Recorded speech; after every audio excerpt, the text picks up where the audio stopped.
Selamat pagi Bapak Ibu semua. Terima kasih atas kehadirannya. Baiklah, di sini saya akan menyampaikan definisi tentang budaya positif, yaitu pemahaman dan pengalaman budaya positif di SMP Negeri 5 Pangkal Pinang bersama saya Yunia Fidealiza, CGP Angkatan 8 Kota Pangkal Pinang. Mereka akan menjadi orang seperti apa yang mereka inginkan dan akan menghargai diri mereka sendiri dengan nilai-nilai yang mereka percayai. Ada pertanyaan Bapak Ibu? Tidak? Kita lanjutkan ya. Nah, sekarang hukuman konsekuensi. Oke, ini tadi berhubungan dengan pertanyaan Ibu Rusma. Bagaimana cara mengatasi siswa yang kekeh, tidak mau berubah? Nah, nanti kita jelaskan di sini, Bapak Ibu. Oke, hukuman dan konsekuensi ini pasti berhubungan dengan peraturan. Karena peraturan itu dibuat secara sepihak. Kita lihat, hukuman itu bersifat tidak terencana atau tiba-tiba. Misal, ada anak yang terlambat datang, kita sebagai guru piket langsung memberikan hukuman. Misal anak tersebut datang terlambat 10 menit, Bu Nomi misalnya, Bu Nomi guru piket datang, ada siswa datang terlambat 10 menit, pasti akan diberikan hukuman kan Bu? Nah, akan diberikan hukuman, misalnya hukumannya ngambil sampah, atau gimana Bu Nomi? Atau gimana? Yang contoh kecil aja ya Bapak Ibu ya, misalnya mengambil sampah yang ada di lingkungan sekolah, itu merupakan hukuman. Atau juga misal anak yang sering membuli teman-temannya, kita sebagai guru kadang-kadang merasa kesal. Bukan hanya temannya yang dibuli, tapi kadang-kadang kita guru yang dibuli. Nah, jika kita langsung mendengar anak sedang membuli teman lainnya dan kita merasa bahwa itu salah, kita akan menghukum anak kita tersebut dengan cara, misalnya tadi cara yang paling efektif lah untuk menjaga kebersihan, ambil sampah, kita menasehati, itu hukuman kita, hukuman secara langsung. Atau kadang-kadang kalau kita sudah keterlaluan, kita anggap anak tersebut membuli temannya keterlaluan, kita bilang, kamu tidak boleh masuk ke pelajaran ibu, kamu tunggu di luar, seperti itu. Itu hukuman bersifat tidak terencana dan tiba-tiba. Hukuman bersifat satu arah dari pihak guru yang memberikan, murid hanya menerima. Tadi murid datang terlambat, kita suruh ambil sampah, membersihkan lingkungan sekolah. Itu hukumannya sepihak dari kita. Anak menerima hukuman tersebut tanpa ada kesepakatan. Terus berikutnya, hukuman yang diberikan berupa fisik maupun psikis. Mungkin anak yang sudah datang terlambat 15 menit tadi, karena kita sebagai guru piket kita merasa kesal, kita kadang-kadang mengeluarkan kata-kata yang tidak pantas, yang menyakiti perasaan murid-murid kita. Ataupun kadang-kadang kita mencubit. Kalau saya kadang-kadang kesel, cubit. Nah, itu merupakan hukuman yang fisik, cubit atau dibentak. Itu merupakan hukuman fisik maupun psikis. Anak dengan hukuman tersebut akan merasa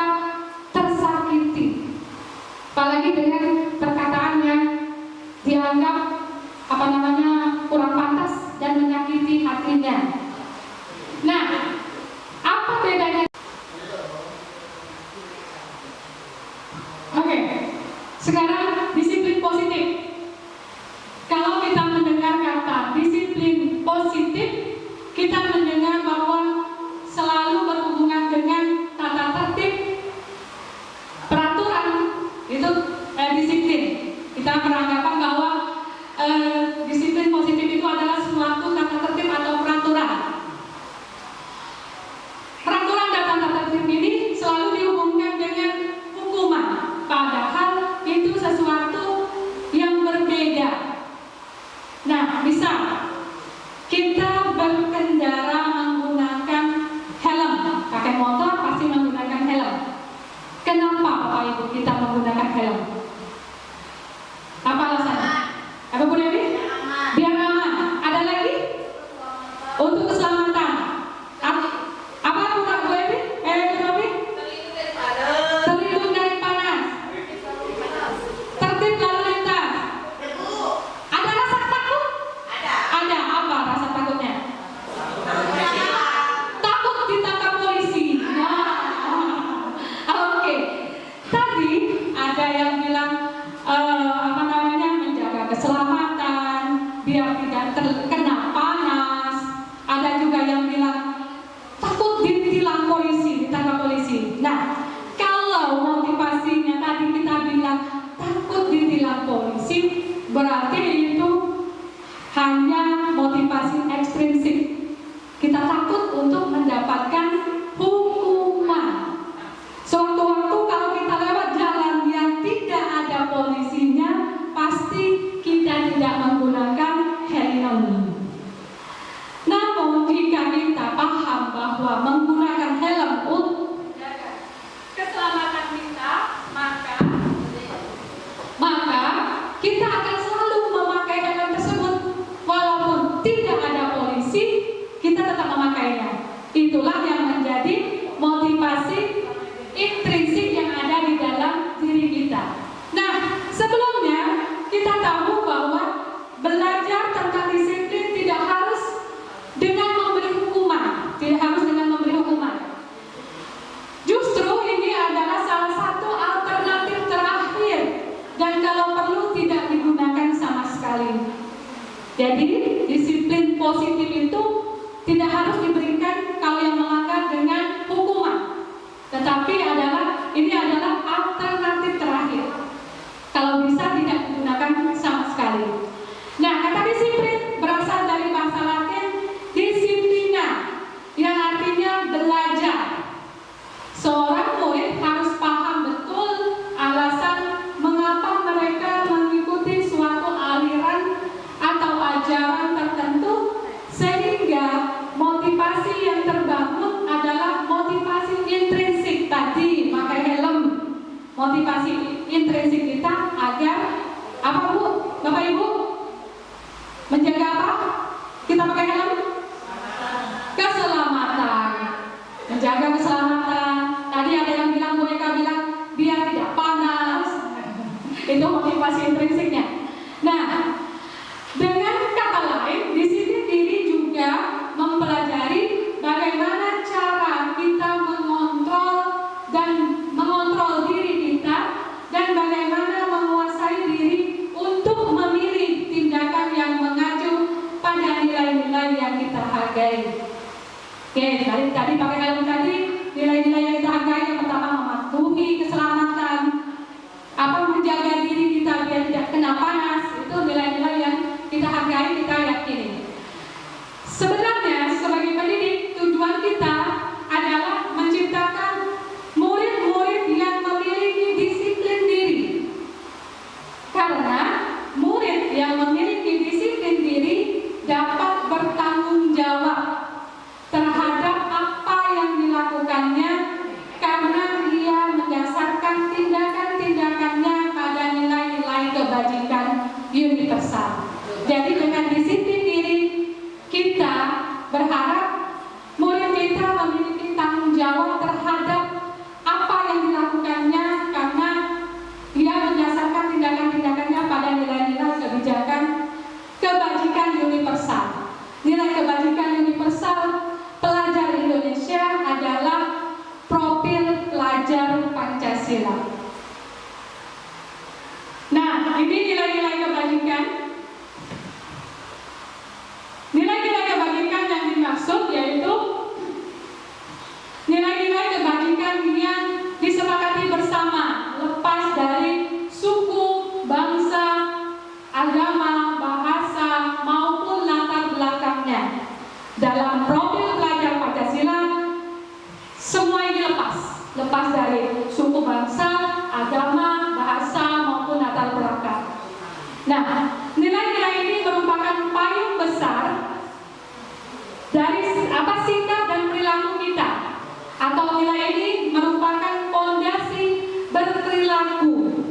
Jadi, profil pelajar Pancasila merupakan fondasi berperilakunya murid-murid kita. Nilai-nilai kebajikan adalah sifat-sifat positif manusia yang merupakan tujuan mulia yang ingin dicapai setiap individu. Dengan mengaitkan nilai-nilai kebajikan yang diyakini seseorang, maka motivasinya adalah motivasi intrinsik yang akan terbangun, sehingga menggerakkan motivasi dalam diri untuk dapat mencapai tujuan mulia. Jadi kalau ada motivasi intrinsik, akan dapat mencapai tujuan mulia yang diinginkan. Nilai-nilai kebajikan yang ingin dicapai oleh setiap anak Indonesia yaitu profil belajar Pancasila. Itu yang diharapkan dari nilai-nilai kebajikan yang diharapkan oleh setiap anak Indonesia. Ada pertanyaan sampai sini Bapak Ibu? Ada pertanyaan? Lanjut? Lanjut, oke. Berikutnya, kebutuhan dasar manusia. Tadi kita tahu bahwa kebutuhan kita berbeda-beda. Anak yang satu dengan anak yang lainnya kebutuhannya berbeda. Apa itu kebutuhan dasar manusia? Yaitu segala sesuatu yang kita lakukan untuk mendapatkan apa yang kita inginkan. Jadi kebutuhan itu segala sesuatu yang kita lakukan untuk mendapatkan apa yang kita inginkan. Oke. Terus seluruh tindakan manusia memiliki tujuan, memiliki tujuan tertentu. Semua yang kita lakukan adalah usaha terbaik kita untuk mendapatkan apa yang kita inginkan agar kebutuhan kita terpenuhi dengan baik. Sudah. Jadi semua yang kita lakukan adalah usaha terbaik kita untuk mendapatkan apa yang kita inginkan agar kebutuhan kita terpenuhi dengan baik. Nah, berikutnya 5 kebutuhan dasar manusia. Yang pertama, bertahan hidup. Bertahan hidup di sini bisa sandang, pangan, papan. Itu untuk bertahan hidup. Terus kasih sayang dan rasa diterima. Jika anak kita di sini, anak-anak kita sering melakukan kesalahan. Jika kita lihat anak-anak yang melakukan kesalahan, pasti mereka ingin memenuhi kebutuhan yang masih kurang. Kebutuhan untuk mendapatkan kasih sayang dan rasa diterima. Mungkin di rumah dia tidak mendapatkan kasih sayang dari orang tuanya, mungkin karena orang tuanya sibuk bekerja, ataupun misalnya dia berasal dari keluarga yang broken home. Nah, anak-anak seperti ini biasanya akan berulah di sekolah. Kenapa? Karena dia ingin mendapatkan kasih sayang dan rasa diterima. Karena dia pengen tahu, ini loh saya pengennya seperti ini, saya ingin mendapatkan kasih sayang dan rasa diterima. Jadi alasan dia berbuat kesalahan seperti itu. Yang berikutnya, dia ingin mendapatkan kebebasan. Mungkin di rumah dia tertekan, di sekolah dia berbuat kesalahan, jadi di sekolah dia ingin mendapatkan kebebasan. Terus bisa juga kebutuhan dasar manusia itu untuk mendapatkan kesenangan. Untuk mendapatkan kesenangan. Yang berikutnya, penguasaan. Jika seseorang sudah merasa berkuasa, maka dia merasa inilah kebutuhan yang saya harus penuhi, yaitu penguasaan. Berikutnya,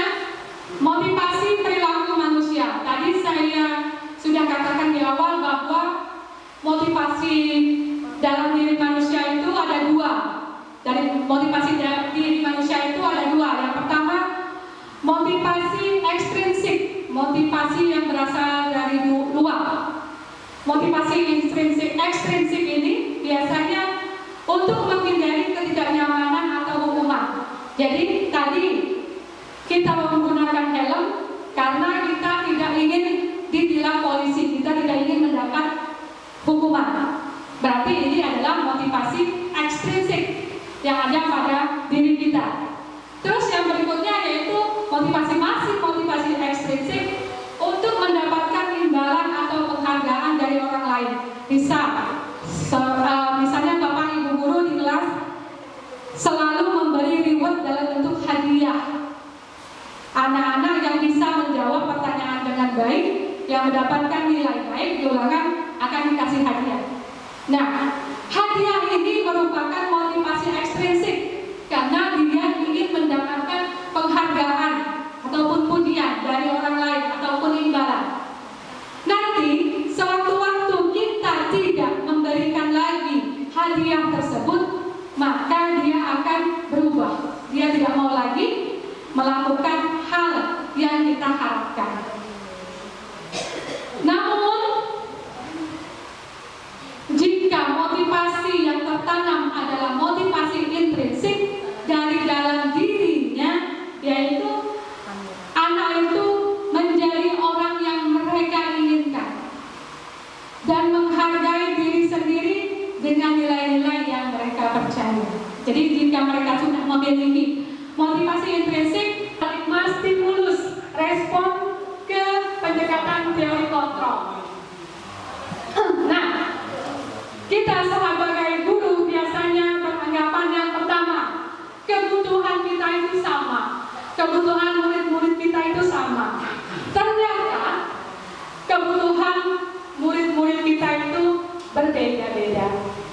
Nah, tahun kemarin kita sudah belajar tentang pembelajaran berdiferensiasi ya Bapak Ibu ya, untuk memetakan kebutuhan murid kita dalam pembelajaran berdiferensiasi.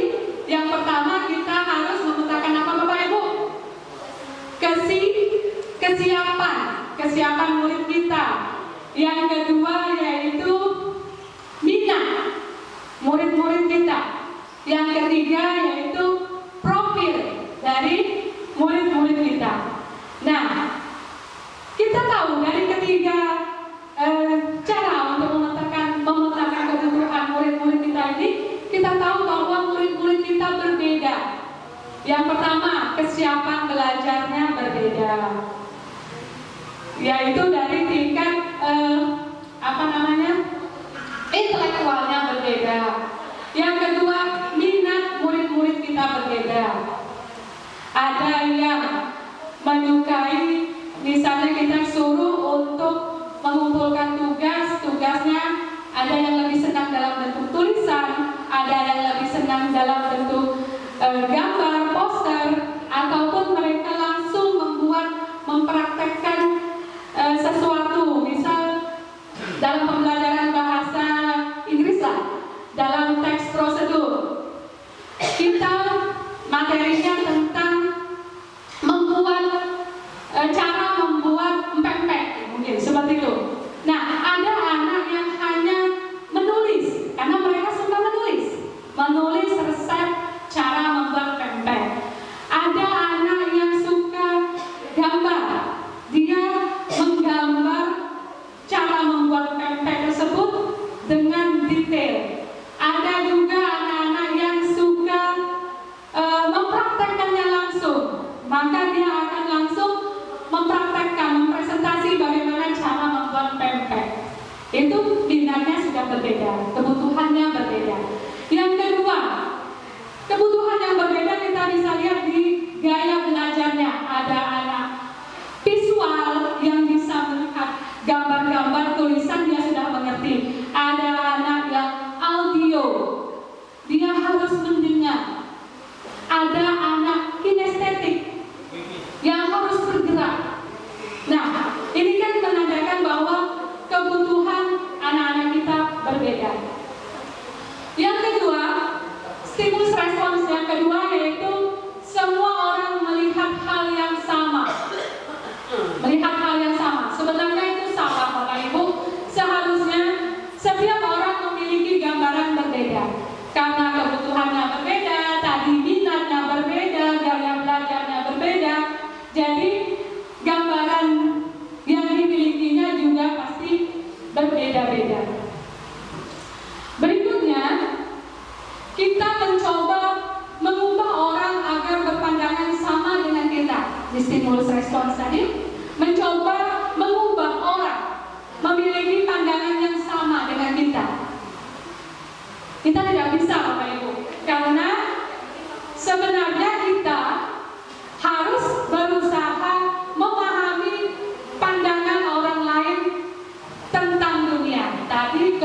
kita sudah mencap anak tersebut salah. Namun seharusnya dalam teori kontrol semua perilaku mempunyai tujuan.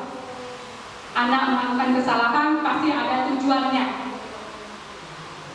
Anak berbuat baik juga memiliki tujuan, karena semua perilaku memiliki tujuan. Berikutnya, stimulus respons. Orang lain bisa mengontrol saya. Coba Bapak Ibu lihat ke depan. Misal, misal ya, saya menggenggam tangan saya.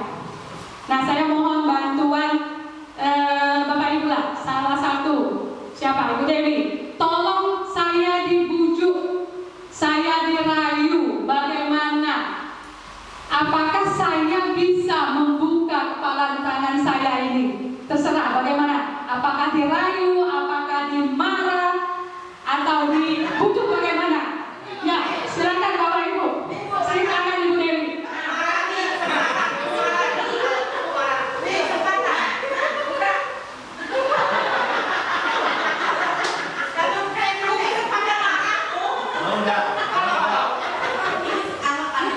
Boleh marah dulu ya. Silakan bisa, tapi boleh marah dulu atau dirayu. Gunakan cara-cara seperti itu. Marah, dirayu, kalau bisa ada marah tidak berhasil, dirayu. Main kayu boleh? Ayo. Berapa?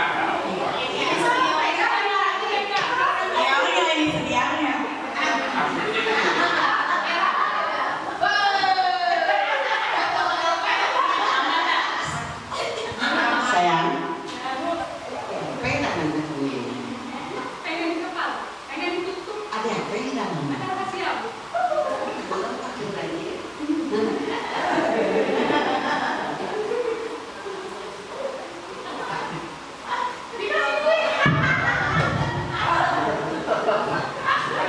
Enggak, Bu. Rahasia lebih dari 300.000, Bu. Punya kaya, enggak emas ya. Mas paksakan. Rahasia, Bu, rahasia. Enggak kamu pulang lah. Jangan lepas sakit itu lah. Allah, makasih. Oke. Tepuk tangan kepada Bu Mega. Baik Bapak Ibu, balik lagi ke tadi, orang lain bisa mengontrol kita. Tetapi pada dasarnya tadi kenapa saya tidak mau membuka genggaman tangan saya walaupun sudah dirayu menggunakan uang yang 300.000, tetapi saya tidak mau membuka genggaman tangan saya karena ada motivasi dari diri saya bahwa ini tidak boleh saya buka karena ini adalah rahasia yang harus saya genggam. Jadi motivasi yang ada dalam diri saya. Ya. Ada yang menemukan taksi segitu ya? Ya. Pokoknya mau dia buruan. Apa yang harus kita lakukan? Oke. Jika tadi Bu, kita tidak bisa dari mengontrol. Jadi kita harus tahu bahwa anak ini memiliki motivasi dirinya sendiri, bahwa ini dia merasa hanya dirinya lah yang bisa mengontrol, tidak orang lain tidak bisa. Apakah penyelesaiannya selesai? Sudahlah ada mau sudah kita selesai sampai di situ. Oke, jika anak berbuat, misalnya genggaman tangannya ini kesalahannya. Jika anak berbuat kesalahan, nanti akan kita bahas di cara penyelesaiannya menggunakan restitusi segitiga. Segitiga restitusi maksud saya Bu, segitiga restitusi. Nah, di situ nanti kita akan belajar bagaimana cara penyelesaian yang baik melalui segitiga restitusi. Ya, Bapak Ibu, kita lanjutkan. Iya.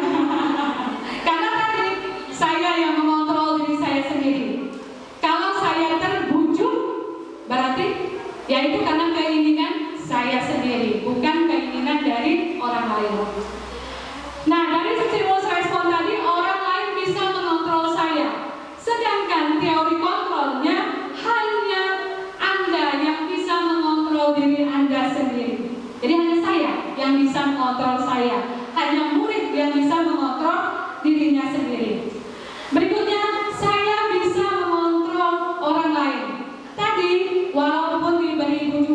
atau apapun, jika tidak ada motivasi sendiri dari dalam diri saya, maka orang lain, maka saya tidak bisa mengontrol orang lain. Jadi kita sebagai guru sebenarnya tidak bisa mengontrol keinginan murid-murid kita, hanya diri mereka lah yang bisa mengontrolnya. Berikutnya, pemaksaan ada pada saat bujukan gagal. Jadi tadi sudah dirayu, dipaksa, bujukannya gagal, rayuannya gagal, jadi dipaksa. Seharusnya kolaborasi dan konsensus menciptakan pilihan-pilihan baru. Jadi kalau tadi adanya bujukan tapi gagal, maka seharusnya yang kita lakukan adalah kita tidak boleh memaksa, namun harus adanya kolaborasi dan konsensus untuk menciptakan pilihan-pilihan baru. Berikut yaitu stimulus responnya, model berpikir menang kalah. Model berpikir menang kalah. Jadi kita sebagai guru beranggapan bahwa jika murid berbuat kesalahan, kita menyuruh atau meminta murid kita untuk berbuat baik, dan murid kita mengikuti apa yang kita mau untuk berbuat baik, kita beranggapan bahwa kita sudah menang. Kita sudah menang untuk mengubah perilakunya, dan murid kita kalah. Itu sebenarnya salah, Bapak Ibu. Yang seharusnya adalah model berpikir menang-menang. Bukan kita berpikir bahwa dengan membujuk murid kita untuk berbuat baik kita sudah menang, tetapi bagaimana caranya kita menemukan solusi agar kita bisa menemukan bahwa dengan solusi ini kita semuanya menang. Kita menang, murid kita juga menang. Berikutnya,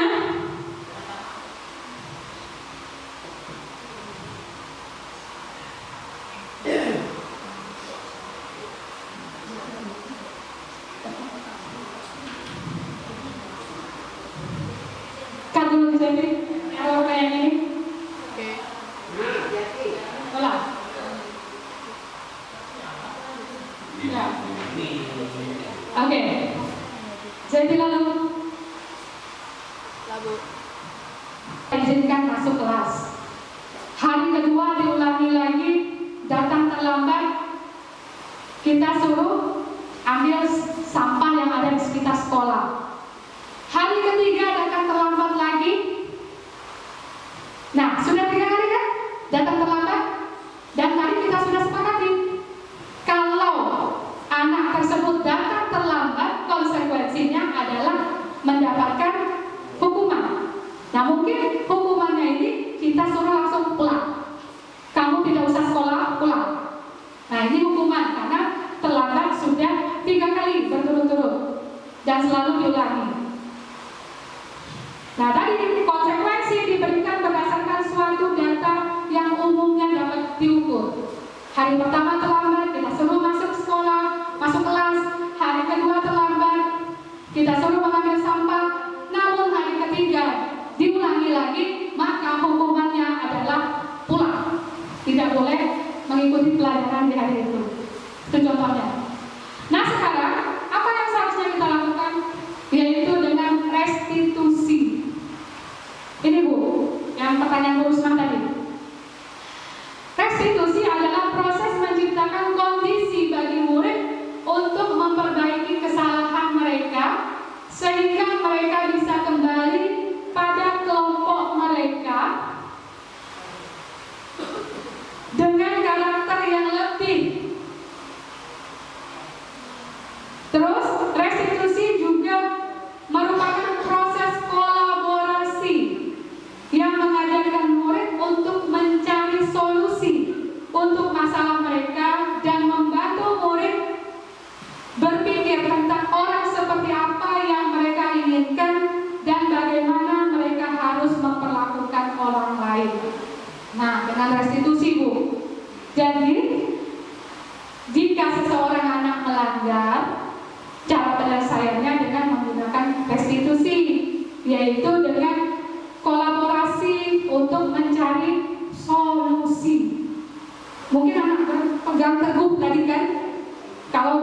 kita mengatakan sebagai guru itu salah, tapi dia menyatakan tidak, dia salah. Nah, bagaimana penyelesaiannya? Dengan menggunakan restitusi. Kita tanya dulu apa alasannya. Terus tadi alasan kenapa dia berbuat salah. Lalu kita ajak berkolaborasi untuk mencari solusi yang terbaik. Tadi kita di kontrol tadi berpikir menang-menang. Seperti itu, Bu. Jadi dengan restitusi kita mencari solusi dan kita berpikir bahwa dengan adanya restitusi ini tidak ada yang merasa kalah, semuanya menang. Ya. Berikutnya. Nah, ini posisi kontrol kita sebagai guru. Posisi kontrol kita sebagai guru. Kalau saya biasanya berada di penghukum dan pembuat rasa bersalah. Saya karena termasuk guru yang garang, jadi selalu menghukum. Nah, juga kadang-kadang mulutnya judes.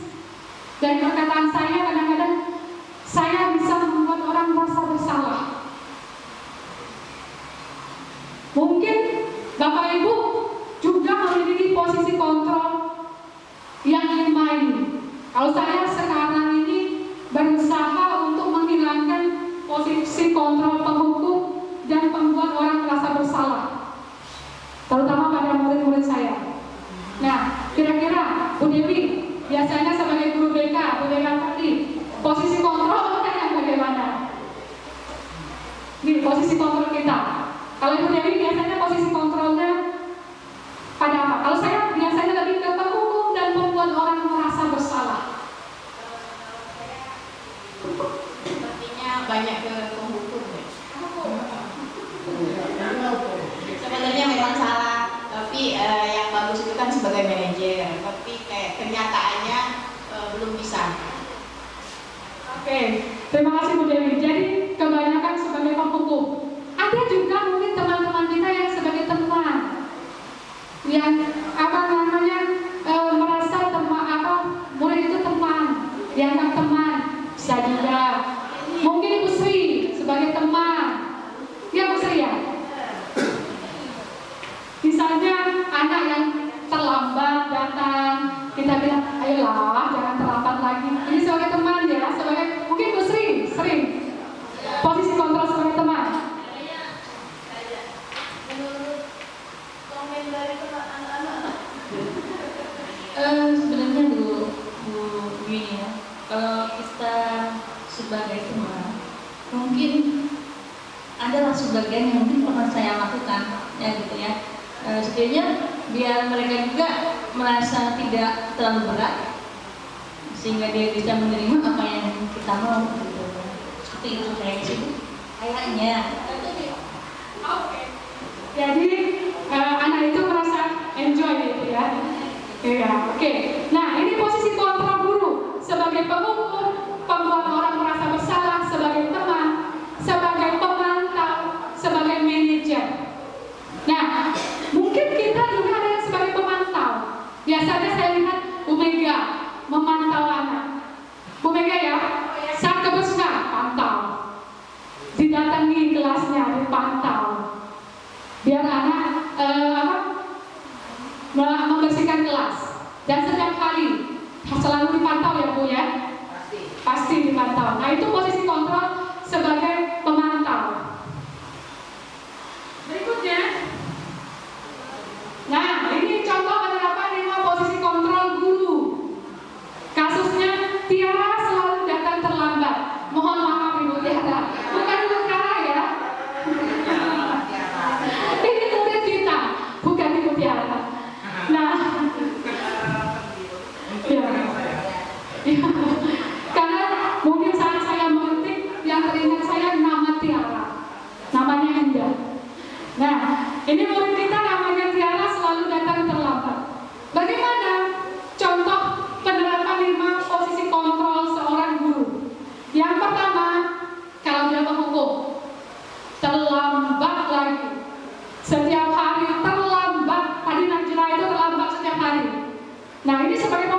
depan kita.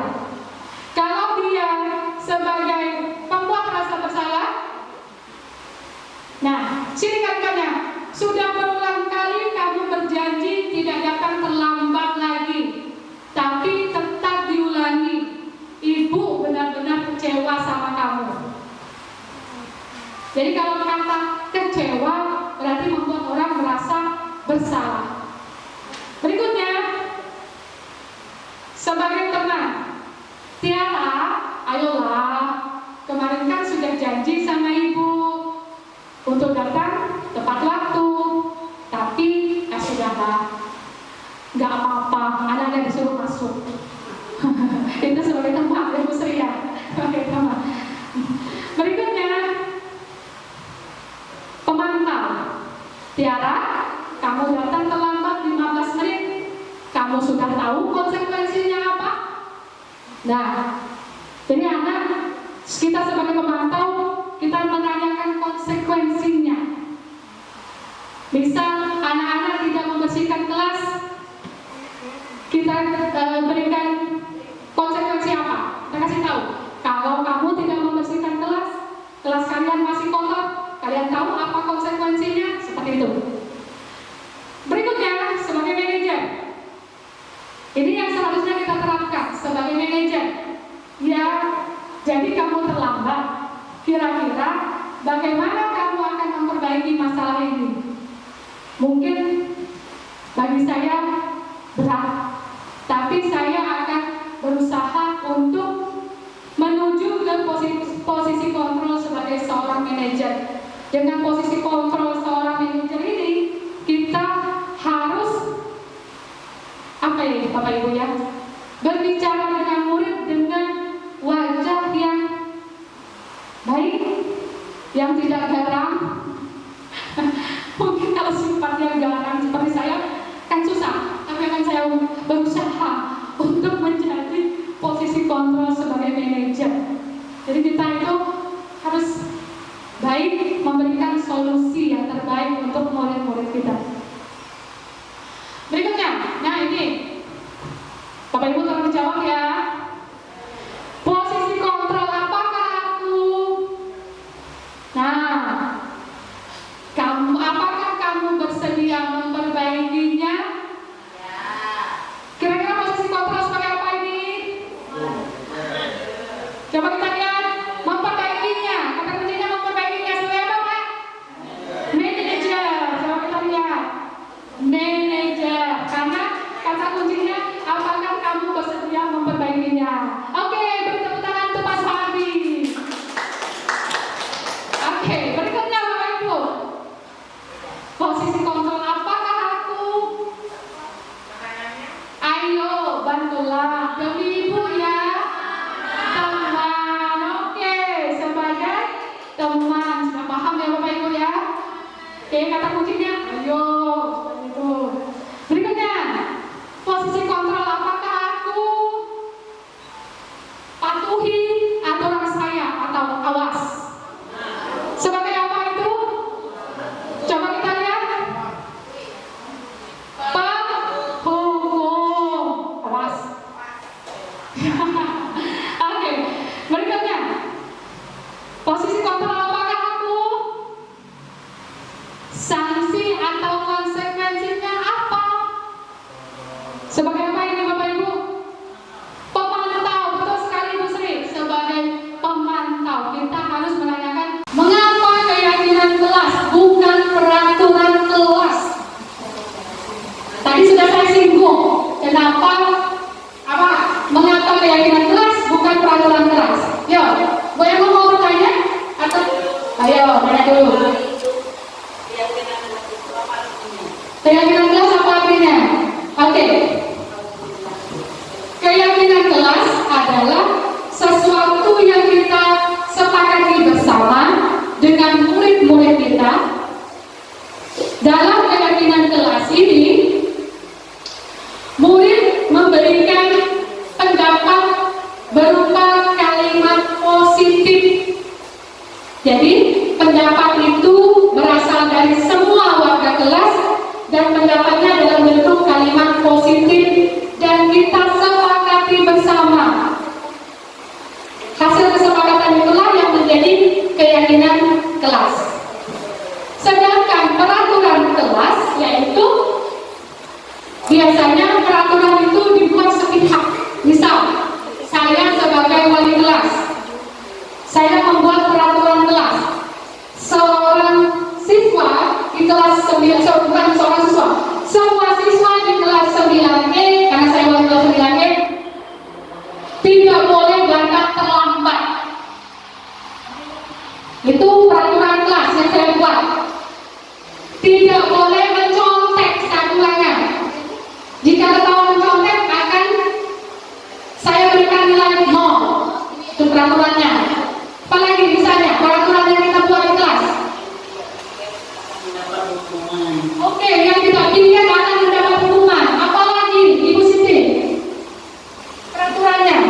keyakinan kelas. Yang pertama, keyakinan kelas lebih bersifat abstrak daripada peraturan. Terus, keyakinan kelas berupa pernyataan-pernyataan universal, pernyataan-pernyataan umum. Pernyataan kelas senantiasa dibuat dalam bentuk positif. Jadi, dalam keyakinan kelas tidak boleh ada kata tidak, jangan, dilarang. Itu masih kalimat negatif. Menggunakan kata tidak, jangan, dilarang itu adalah kalimat-kalimat negatif. Dalam keyakinan kelas harus dibuat menjadi kalimat positif. Misal, tidak boleh membuli. Nah, bagaimana membuat kalimat positif dalam keyakinan kelasnya? Bagaimana Bumi? Tidak boleh membuli. Ya. menyayangi sesama. Saling menyayangi sesama teman, saling menghargai sesama teman. Oke, berikutnya, keyakinan kelas hendaknya dibuat tidak terlalu banyak. Nah ini contoh keyakinan kelas kami di kelas 9E. Tidak banyak, hanya 5, yaitu disiplin, menjaga fasilitas yang ada di dalam kelas, menghormati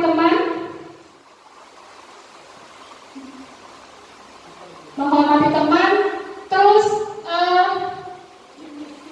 apa ini? Saya juga tidak kelihatan dari keyakinan kelas ini.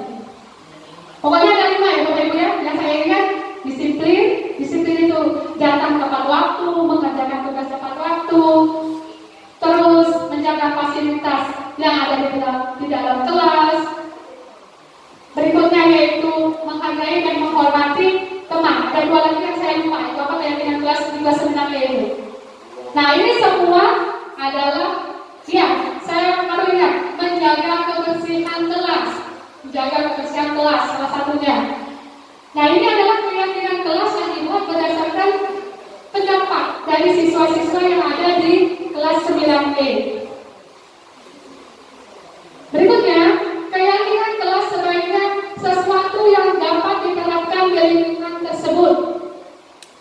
Kemudian, semua warga kelas hendaknya ikut berkontribusi dalam pembuatan keyakinan kelas lewat kegiatan curah pendapat. Jadi, keyakinan yang sudah dibuat ini berdasarkan pendapat dari siswa-siswa yang ada di kelas 9E, digabungkan pendapat-pendapat yang sama, maka akan ada 5 keyakinan kelas yang disepakati. Berikutnya, nah, cara penyelesaian masalah menggunakan segitiga restitusi. Apa itu segitiga restitusi? Segitiga restitusi adalah suatu proses dialog yang dijalankan oleh guru atau orang tua agar dapat menghasilkan murid yang mandiri dan bertanggung jawab. Segitiga restitusi itu dapat diselesaikan dengan cara 3, yaitu menstabilkan identitas.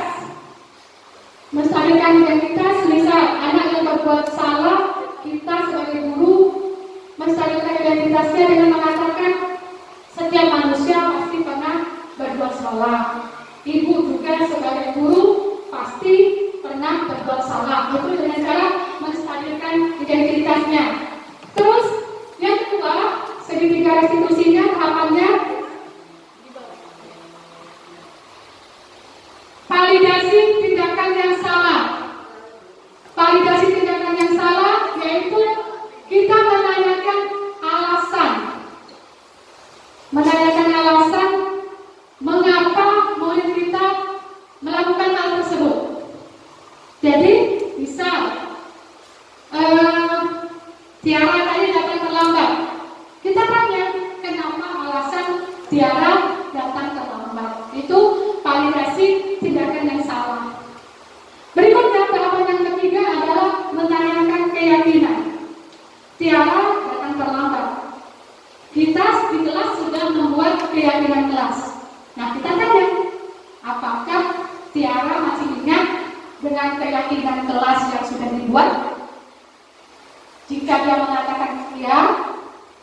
lagi, apa keyakinan yang sudah dibuat?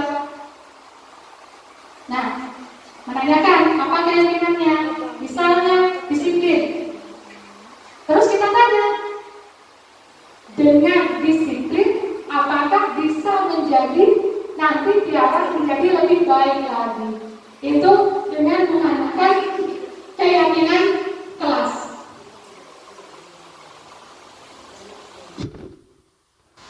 Berikutnya, contoh, saya berikan contoh segitiga restitusi dalam sebuah kasus. Demonstrasi kontekstual modul 1.4 tentang praktik segitiga restitusi adalah suatu proses dialog yang dijalankan oleh guru atau orang tua agar dapat bertanggung jawab.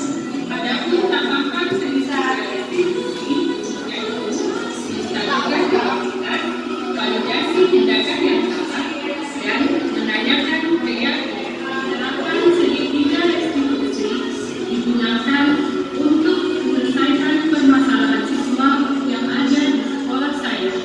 Berikut ini skenario kasus 1. Pada saat istirahat, Ibu Yunia melihat Novel membuang sampah di taman.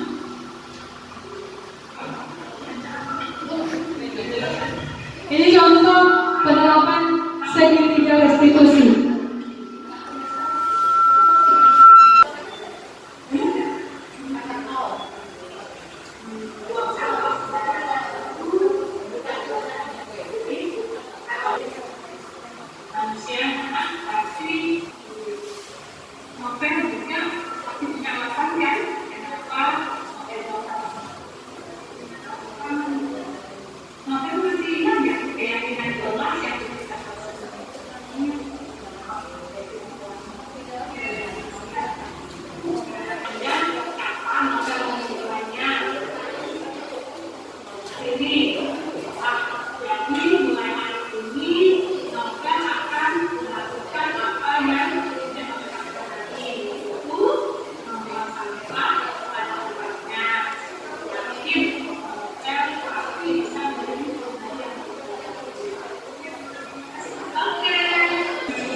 Inilah contoh yang segitiga restitusi yang dijalankan Di sekolah kita. Nah, ada pertanyaan Ibu tentang segitiga restitusi penerapannya?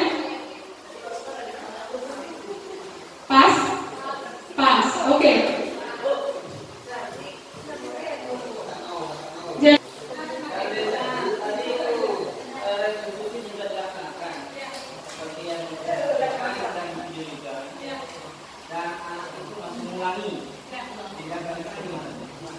jika nanti kita ulangi lagi Pak. Ulangi lagi penyelesaiannya menggunakan restitusi lagi sampai anak itu benar-benar menumbuhkan motivasi prinsip yang ada dalam dirinya sehingga dia berubah sesuai dengan keyakinan yang ada pada dirinya yang sudah disepakati bersama-sama. Ini sebenarnya adalah pilihan terakhir ataupun seharusnya tidak dilakukan. Jadi perbaiki lagi dengan restitusi lagi, perbaiki dengan restitusi lagi. Seperti itu.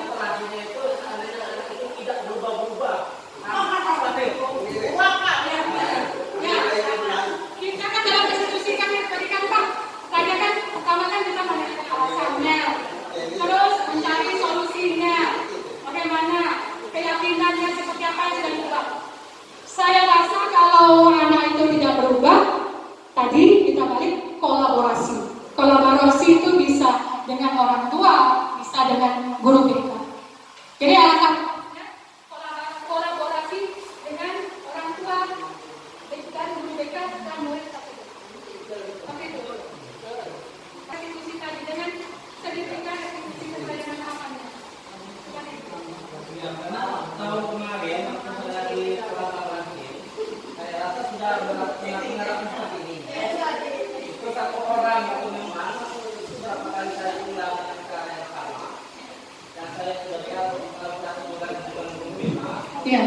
dengan uang mahasiswa Iya.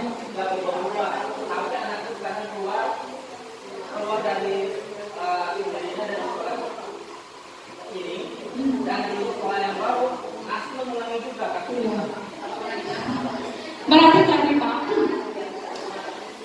Tahapan yang sudah Pak Hafiz lakukan sudah sesuai dengan tahapan konstitusi, saya rasa sudah. sudah sesuai ya. Namun tadi balik lagi bahwa motivasinya, motivasi siswanya bukan motivasi intrinsik tetapi motivasinya ekstrinsik.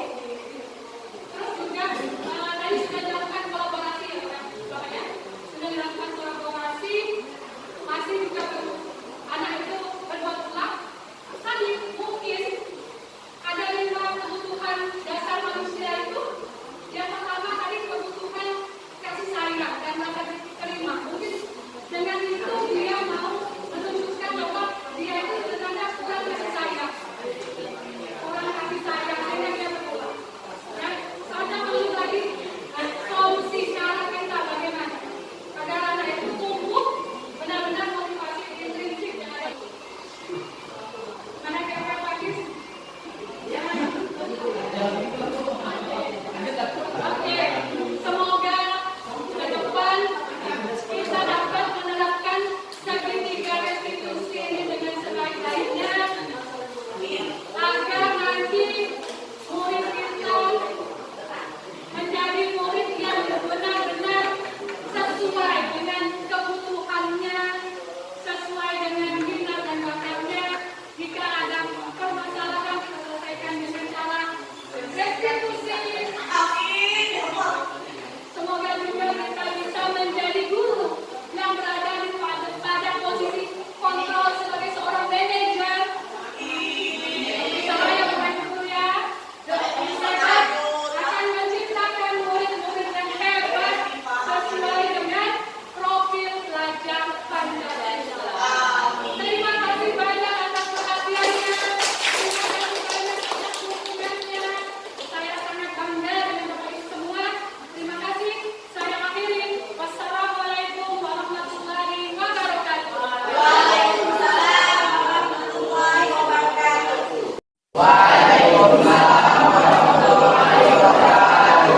Apa kabar anak ibu semuanya? Oke, alhamdulillah sehat semua ya. Oke, hari ini kita di kelas 9E akan membuat sebuah keyakinan kelas. Namun sebelumnya Ibu akan menjelaskan apa itu keyakinan kelas. Nah, kamu sebelumnya pasti pernah mendengar peraturan kan? Oke, peraturan. Sekarang apa yang membedakan antara keyakinan kelas dan peraturan kelas? Baik. Keyakinan kelas adalah sesuatu yang kita sepakati bersama berdasarkan pendapat dari semua warga kelas. Itu yang merupakan keyakinan kelas. Kita menyepakati bersama-sama. Kita mengeluarkan pendapat bersama-sama. Kemudian kita sepakati. Sedangkan peraturan yaitu aturan-aturan yang dibuat sepihak. Misal, dalam peraturan kelas, Ibu sebagai wali kelas membuat peraturan. Kamu harus begini. Itu yang namanya peraturan sepihak. Dan kamu sebagai siswa di dalam kelas tersebut harus mentaati peraturan yang telah Ibu buat. Namun, di keyakinan kelas kita bersama-sama mengeluarkan pendapat dan kita sepakati bersama-sama keyakinan itu. Kemudian kita jalankan keyakinan kelas itu secara bersama-sama. Dari keyakinan kelas yang kita buat bersama, diharapkan itu benar-benar dari dalam diri kita. Apa yang kita mau dari dalam diri kita, motivasi diri kita sendiri. Misalnya, kamu melihat di peraturan kelas ada kata dilarang membuang sembarangan. Peraturan kelas itu dilarang membuang sampah sembarangan. Tetapi kalau dalam keyakinan kelas, kata dilarang tadi harus diganti karena dilarang merupakan kalimat negatif. Kamu harus mengganti kata negatif tadi, kalimat negatif tadi menjadi sebuah kalimat yang positif. Dilarang membuang sampah sembarangan. Kalimatnya negatif. Kalau kalimatnya positif, jangan bagaimana? Siapa yang bisa? Oke, Ade. Menjaga kebersihan kelas. Menjaga kebersihan kelas. Bagus, good.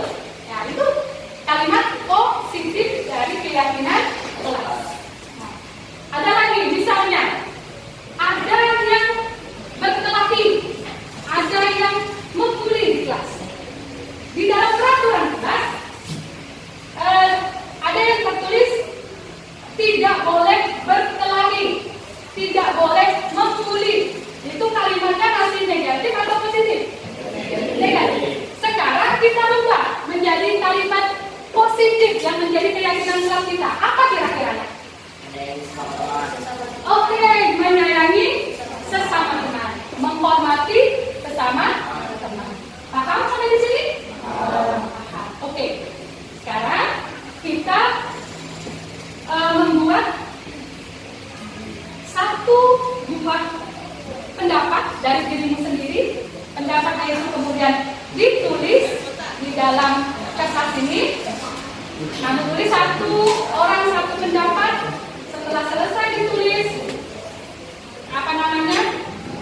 kertas ini ditempelkan di papan yang sudah dibuat itu. Papan keyakinan kelas yang sudah dibuat. Sudah siap semuanya? Ada pertanyaan sebelum kita membuat keyakinan kelas? Tidak ya? Oke.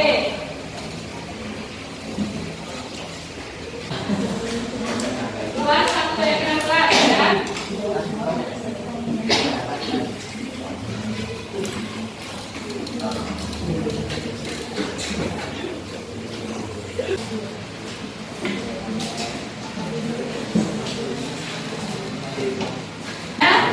Silakan ditulis satu pendapat.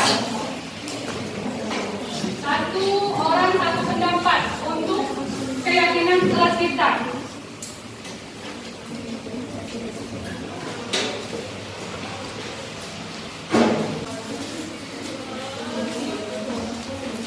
Oke, silakan ditulis pendapatmu. Nanti setelah selesai kamu menulis pendapatmu, ditempelkan di papan keyakinan kelas. Baru nanti ibu kelompokkan mana keyakinan kelas yang sama dari pendapat tersebut.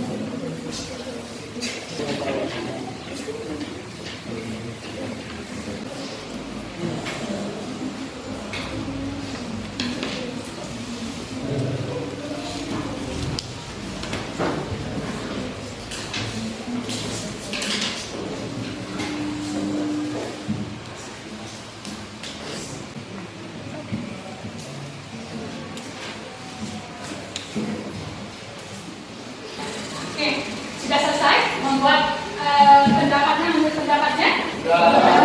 Oke, sekarang silahkan ditempel pendapat tersebut di papan keyakinan kelas. Dimulai dari Ariel. Yuk, maju.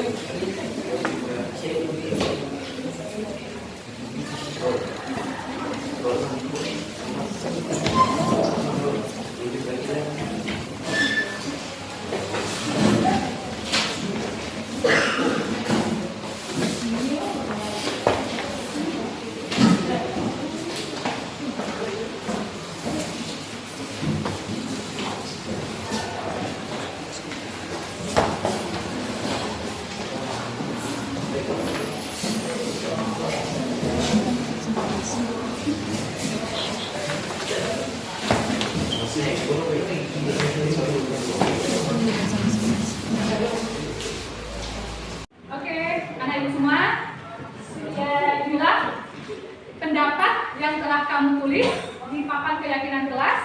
Sekarang akan ibu pilah-pilah, akan ibu kelompokkan sesuai dengan pendapat-pendapat yang sama. Oke?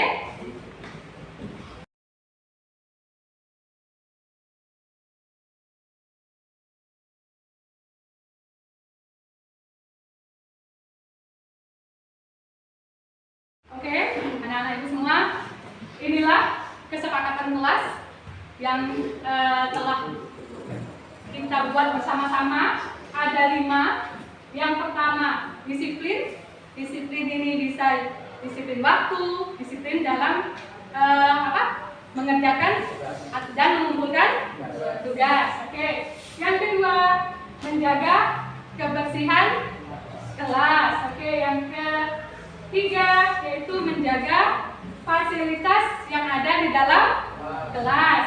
Yang keempat, saling menghargai baik guru maupun siswa-siswi yang ada di dalam kelas. Berarti kita semua harus saling menghargai dan menghormati. Oke. Dan yang terakhir adalah tertib. Dalam pembelajaran kita semua harus bersikap tertib. Oke. Inilah keyakinan kelas di kelas 9E. Kita sepakat ya? Sepakat nggak, Nak? Sepakat. Oke, berarti keyakinan kelas ini harus kita sepakati bersama dan ditaati bersama. Oke? Ada pertanyaan sampai di sini? Tidak. Baiklah. Terima kasih atas perhatiannya. Terima kasih atas kerjasamanya. Ibu harapkan keyakinan kelas ini merupakan motivasi intrinsik yang ada di dalam dirimu, sehingga kamu semua anak-anak ibu di kelas 9E ini akan menjadi pribadi-pribadi yang lebih baik lagi di masa depan. Setuju? Setuju. Oke.